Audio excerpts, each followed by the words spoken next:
अस्सलामुअलैकुम। हाँ जी, तो यार कैसे हैं आप? आई होप एकदम मज़े में होंगे आप सब। Welcome back to another video. अच्छा यार, मैंने एक वीडियो बनाई थी जिसमें मैंने ये बताया था कि अगर आप एज अ मास्टर्स यूके के अंदर आ रहे हैं तो आप कितनी अर्निंग कर सकते हैं सारे अपने जो एक्सपेंसेस हैं वो निकालने के बाद। चाहे वो फूड कॉस्ट है, चाहे वो ट्रैवलिंग कॉस्ट है, चाहे वो सिम का कॉन्ट्रैक्ट है, चाहे आपने अपने रूम का रेंट देना है, सारी ये कॉस्ट निकालने के बाद कितनी आपकी जो टोटल सेविंग है वो हो सकती है। और इस सेविंग में आप अपनी जो फीस है वो पे कर सकते हैं या दूसरी एक्सपेंसिव जो है वो सारा कुछ मैनेज कर सकते हैं। ए टू जी मैंने एक एक डिटेल के साथ जो है वो बताई थी। जितनी आपकी मंथली इनकम होती है, जितनी आपकी जो 8 मंथ पार्ट टाइम अलाउ होता है, आप उसमें उसमें कितने पैसे कमाते हैं, आपको फुल टाइम जो 4 मंथ अलाउ होता है, जो 40 आवर आप एक वीक में काम करते हैं उसमें आप कितने पैसे कमाते हैं, एक एक चीज़ मैंने जो है उसमें बताई थी। तो मुझे एक दो लोगों ने कमेंट्स किए हुए थे कि यार बैचलर के बारे में भी बता दें। इसी तरह जिस तरह आपने ये चीज़ें मेंशन की है कि एज अ बैचलर अगर आ रहे हैं तो हम जो है वो चीज़ें मैनेज कर लेंगे या नहीं। तो मैं एंड पे जो है वो सारा कुछ आपको बताऊंगा। पहले मैं पूरी एक लिस्ट मैंने इसकी भी तैयार की है कि अगर आप एज अ बैचलर आ रहे हैं तो आप कितनी अर्निंग कर सकते हैं। अच्छा यार, बैचलर जो वेजेस हैं वो बैचलर या मास्टर्स के हिसाब से नहीं है, वो आपकी एज के हिसाब से हैं। तो ज़ाहिर बात है, अगर हम एज अ बैचलर आते हैं तो हमारी जो most of the time age होती है वो होती है 17 टू 21, इसके दरमियान हमारी एज होती है। अगर हम एज अ मास्टर आ रहे हैं तो वो डेफिनेटली जो है वो 22 प्लस होती है हमारी एज। बहुत कम होता ऐसे होता है कि हम 22 से नीचे होते हैं। तो अगर जो हम नेशनल वेज की बात करें तो वो नॉर्मली जो है वो 10.42 तो है ही है अगर आप एज अ मास्टर आ रहे हैं, और अगर आपकी एज जो है वो 22 प्लस है। तो अगर हम बात करें अगर आपकी जो एज है वो 21 से 22 के दरमियान है तो वो आपका वेज रेट आता है 10.18।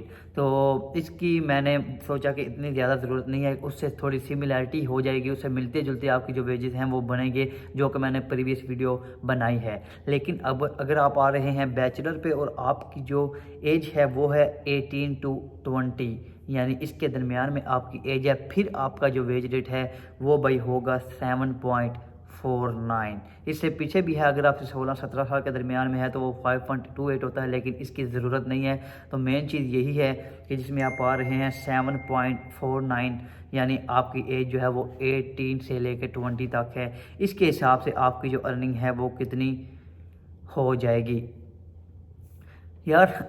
सबसे पहले बात करते हैं कि आपको एक वीक में 20 आवर्स अलाउ होते हैं। तो अगर आपका वेज रेट है 7.49, तो अगर इसको हम 20 से मल्टीप्लाई करते हैं तो भाई ये बनता है 149.8। ये आपकी एक वीक की इनकम है एज अ बैचलर। तो ये होगी एक वीक की। अगर हम इसको 4 से मल्टीप्लाई करते हैं, एक मंथ में 4 वीक होते हैं, 4 से मल्टीप्लाई करें तो भाई ये 599.2 बन जाता है। ये आपकी एक मंथ की इनकम बनती है अगर आपकी एज जो है वो 18 से 20 है।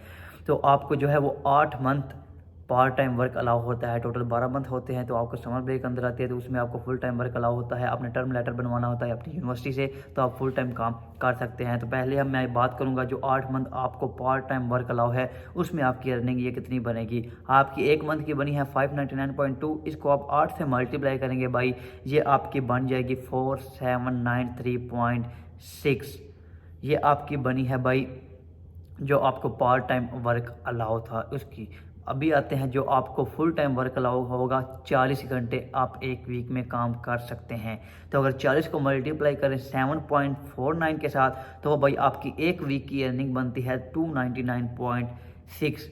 यानी अगर आप वो फुल टाइम वर्क अलाउ हो जाता है तो आपकी 299.6 जो है वो आपकी एक वीक की अर्निंग बनेगी। और इसी को आप 4 से मल्टीप्लाई करेंगे तो आपकी मंथली जो इनकम बनेगी जब आपको फुल टाइम वर्क अलाउ होगा वो आपकी होगी 1198.4, यानी उससे डबल हो जाएगी।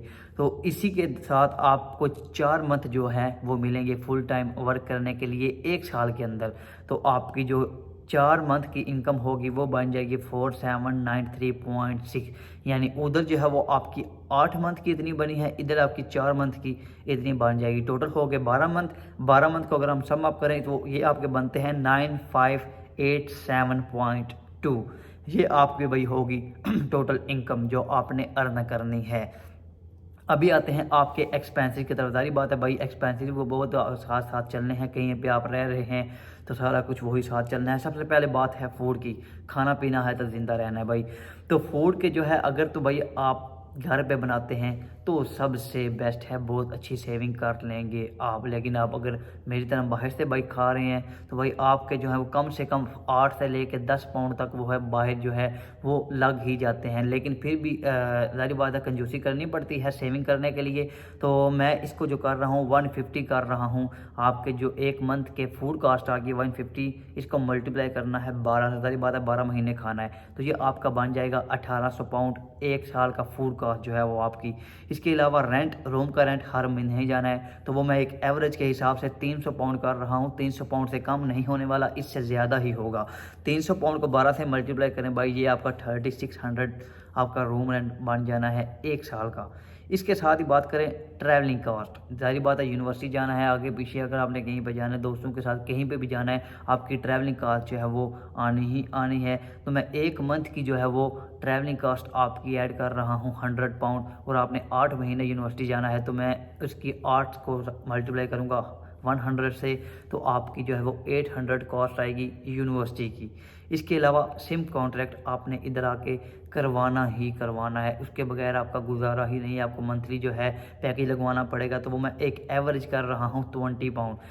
इसी के दरमियान होता है 18 से लेकर 25 तक हो जाता है ये पैकेज। तो मैं एवरेज इसको लगा रहा हूँ 20। तो 12 महीने भाई आपका चलना है तो ये 240 पाउंड बन जाएंगे आपके एक साल के। इसके अलावा मिसकेलेनियस एक्सपेंसेस, यानी आप बाहर चले गए हैं, कोई चीज़ आपको पसंद आ गई, आपने कोई शर्ट पसंद आ गया, कोई शूज़ पसंद आ गए हैं, आपने वो ले लिए हैं। इसके अलावा कोई खाना पीना आपको पसंद आ गया है, आपने कोई खा पी लिया है, कोई शेक पी लिया है, कोई इस तरह की मुख्तलिफ चीज़ें, आपको जो मिसकेलेनियस एक्सपेंसेस हैं वो मैंने एक मंथ के 100 पाउंड जो हैं वो ऐड किए हैं। 100 पाउंड बहुत ज़्यादा है। अगर आपको पता होना कि भाई मैंने सेविंग करनी है, मैंने ज़्यादा अखराजात नहीं करने, तो 100 पाउंड भाई खर्चा नहीं होता एक महीने का। लेकिन मैंने बिल्कुल जो है वो फ्रीली हो के मैंने 100 पाउंड आपका ऐड किया महीने का, उसको 12 मंथ से मल्टीप्लाई करें तो भाई ये आपके बन जाते हैं 1200। ठीक हो गया।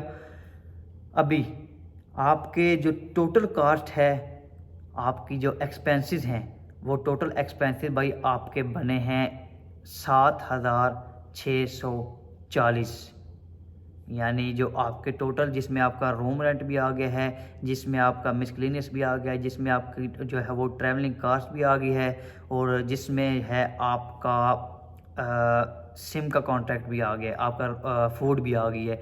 ये सारी चीज़ें आपकी ऐड होने के बाद आपकी जो बनी है टोटल कास्ट, वो बनी है 7640, यानी 7640 आपकी बनी है।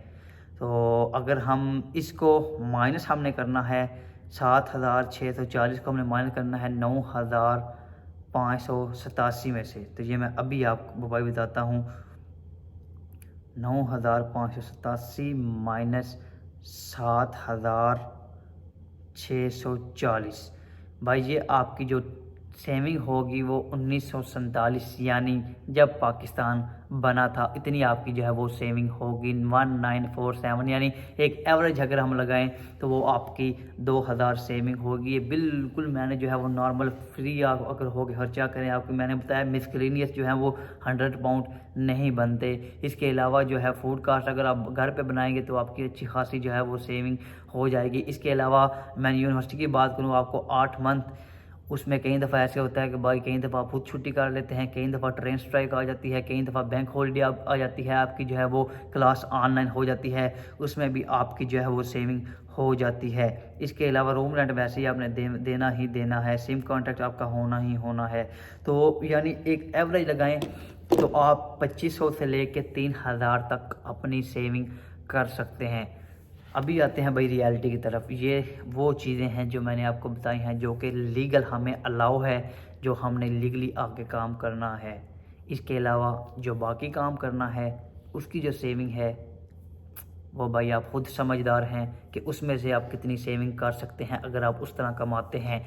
लेकिन हम इसीलिए कहते हैं कि अगर आप बैचलर पे आ रहे हैं कि भाई आपने कम से कम अपनी 60 70 to 80% अपनी फ़ीस कोशिश करें पाकिस्तान, इंडिया या बांग्लादेश से ही दे के आएँ, क्योंकि ये जो मैंने सारा हिसाब किया है ये रियलिटी बेस पे किया है। क्योंकि इसीलिए हम कहते हैं कि बचत भाई इधर आके बाद में कम होती है। बैचलर आपकी क्लासेस जो हैं वो ज़्यादा होती हैं, आपको टाइम जो है वो कम मिलता है काम करने का, इसलिए हम कहते हैं अपनी उधर से फ़ीस ज़्यादा दे के आएँ, ताकि इधर आके जब आपको काम थोड़ा करके आपके जो वेजेस हैं, आपके पैसे थोड़े भी बने, आपको कोई टेंशन ना बने, आपकी जो रिमेनिंग फ़ीस है वो आप इजीली पे कर सकें। तो यार यही चीज़ें थी, कुछ यही फुल कैलकुलेशन थी। मैंने सोचा आपके लिए एक कैलकुलेशन कर दूँ ताकि आपको समझने में आसानी हो जाए। जो भी बैचलर पे आ रहे हैं उनको एक जो है वो कॉन्सेप्ट मिल जाए, उनको एक आइडिया हो जाए कि भाई आगे जाके हमें क्या क्या चीज़ें फेस करनी है, किस तरह जो है हमारा हिसाब व किताब होने वाला है। तो यार उम्मीद करता हूँ वीडियो अच्छी लगेगी। वीडियो को लाइक लाजमी करें। चैनल पर नए हैं तो चैनल को सब्सक्राइब करना मत भूलें। इंशाल्लाह मिलेंगे नई वीडियो के साथ, तब तक के लिए अल्लाह हाफिज़।